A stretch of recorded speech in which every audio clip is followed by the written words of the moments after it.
Monday through Friday from 11 a.m. to 3 p.m. Central Standard Time. We're here live. We're not left or right.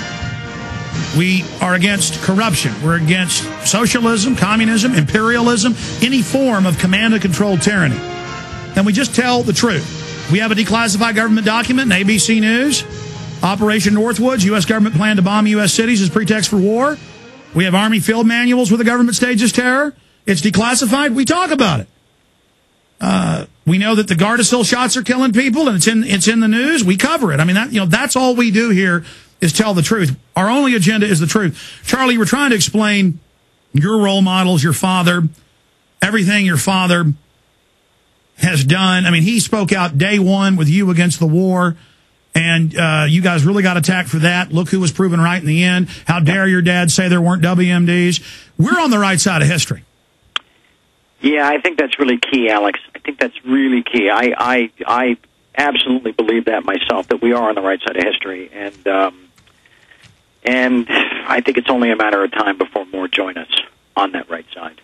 And I think what people need to understand, and what has been such a really offensive spin job, is that I'm not claiming that I know what happened. I'm not making those claims. I'm just asking people to look at the inconsistencies, look at the stuff, look at the absolute facts that were completely ignored. You know, when you get into the doomsday plane, with as Anderson Cooper reported on, and then the commission deemed it, yeah, they had so much to investigate, they didn't feel it was important enough to include in the report. Guys, it's the doomsday plane. Over New York, over D.C., multiple government E-4Bs, over command and control aircraft while this is happening, but jets 20-something miles away, F-16s can't get there, but the doomsday planes are over both targets. It's a real problem. It needs to be looked at. It needs to be looked at thoroughly. Let's subpoena and put those pilots under oath. Let's do that. When did you take off? How long were you in the air? What was your mission? What were you doing there? What were you told?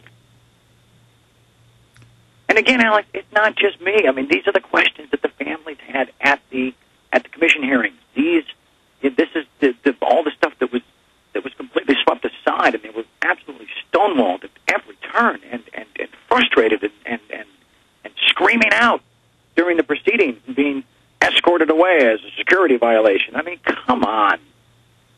It's just Yeah, they're in there screaming, saying cover up, inside job. They're drug away.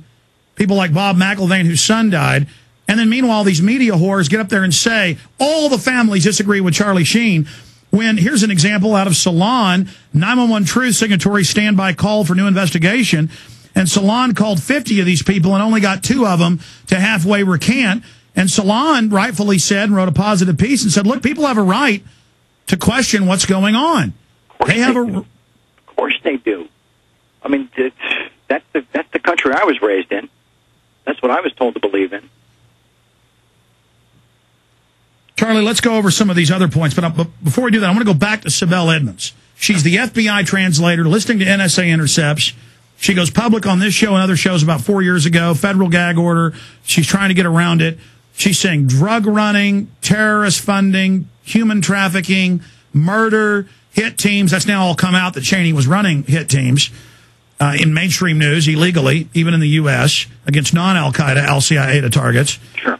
And she comes out now, breaks the federal gag order about a month ago. It was in the middle of August. Yeah. And goes public. And we've got clips in the video, your message to the president, saying up until the day of 9/11, bin Laden and Al-Qaeda and Taliban were working for the CIA. Yeah, and it didn't get any mainstream coverage whatsoever. Why is that not the top story on the 6 o'clock evening news? Why is the FBI revealing that Ted Olson, Solicitor General, never got the phone call from his wife on the Pentagon flight? Why is that not the lead story on the 6 o'clock evening news? What about the cell phones? They still can't make them work above 10,000 feet. Every time I'm on a flight, I try, as I take off with it, to see when it cuts out. It does it at about 3,000 feet every time. Sure. So I know how tall these radio towers are. They're 2,000. When I get about 1,000 above, it cuts out, if I'm lucky. flying into L.A. and places. I'll have it on at 20,000, 10,000. The sucker doesn't turn on till 1,000 feet or so. Sure. Then they admit she didn't use airphones. Then the FBI says, yeah, we have no record of her ever making her call getting through to him, to Ted Olson. Give us your take on that. These magical cell phones that on a bunch of flights were working that day. Well, again, Alex, I think these are areas that we can only ask that some scientific research be presented behind, and that for us to sit here and try to figure all that out. I mean, at face value, it sounds absurd, but let's investigate it. Let's look at it further. Let's turn it over to some experts. Let's see what they have to say. Forget my opinion of it. Forget your opinion of it. I mean, yeah, it's pretty obvious, but still, let's put it in the hands of the people that do that stuff for a living. Guys 1,000 times smarter than me.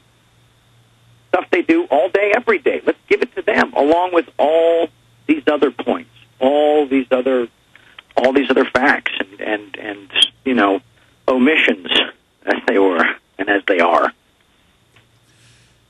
Charlie, I have Bob McIlvaine.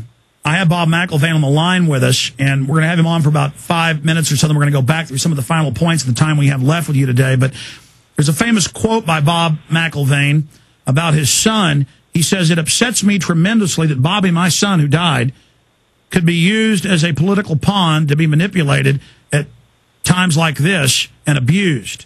And he went on from there. But instead of just reading quotes from Bob, who lost his son, Bobby, on 9/11, I want to go ahead and go to him now.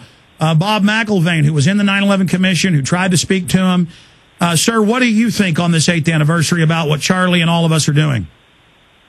Well, if anyone does anything, I just so greatly appreciate it because, it's very difficult to, no one can sit there and coordinate what's happening. And as Charlie just said, you hear these things, but, they have to be investigated. Well, that's what I spent my life doing because, after going to the 9/11 Commission hearing, I came out so disgusted, absolutely disgusted, that, Ben Venice had even said that this is not an investigation. It's merely an exposition. And again, I always tell people, please look at that as a parent. And as a parent, my son was murdered. And here, the 9/11 Commission, who were supposed to be investigating the murder of my son. And I try to keep it to myself. I'm not a spokesperson for anyone else in the 9/11 movement because that's my job as a parent, as a father, to find out how my son was murdered. And I actually thought maybe during the 9/11 Commission, maybe they're going to really find out if this is true. Well, I came out of that and saying, well, nothing they told me is true. So I'll tell people, they say, oh, you're getting involved in these conspiracy theories, this and that. This doesn't have to do with conspiracy theories. That's all I'm doing. Please tell me what happened. I mean, God, when you hear the FBI says that we can't prove that Osama bin Laden was part of it, when I pick up the flight manifest, I don't see any Arabs on it. Well, I don't know for sure who was on the plane, but I certainly think, geez, what happened here? You know what I mean? Well, Bob McIlvaine, a former school teacher from Philadelphia, whose son Bobby was killed in the attacks on the World Trade Center in New York on September 11th, is joining us. Bob, what about magic passports at the Pentagon, at Shanksville with Flight 93, and at the World Trade Center less than a day after, with feet of rubble and dust and papers everywhere? The FBI find an unscathed passport of one of the lead hijackers. I mean, come on. How obvious does this have to get? Well, with that, I would still say to someone that, all right, they found the passport there. It's mind-boggling to me. I mean, immediately I heard that, and I said, this doesn't sound right. But I wouldn't base anything on that. The more I investigate, of course, we don't have the time. I think I could sit here for 6 months and we could talk about 9/11. Which, I look at... We'll do another show with you, and maybe Charlie can come back in a few weeks when you're on a landline. I know you were down there at the memorial today. You're traveling back in a car right now on cell phone. But Charlie, would you... I know you and Bob have talked privately. I got you guys together. Would you like to say anything to Bob McIlvaine? Bob, I just want to say that I'm just so deeply sorry for your loss. I'm a father of 5, and I can't even imagine what you've been through for almost a decade now. And I hope that my efforts and the efforts of people like Alex and all of those that are joining our cause or are already a part of it. I hope that we can not only deliver some hope, but we can also deliver some answers. Bob? Thanks, Charlie. Appreciate that.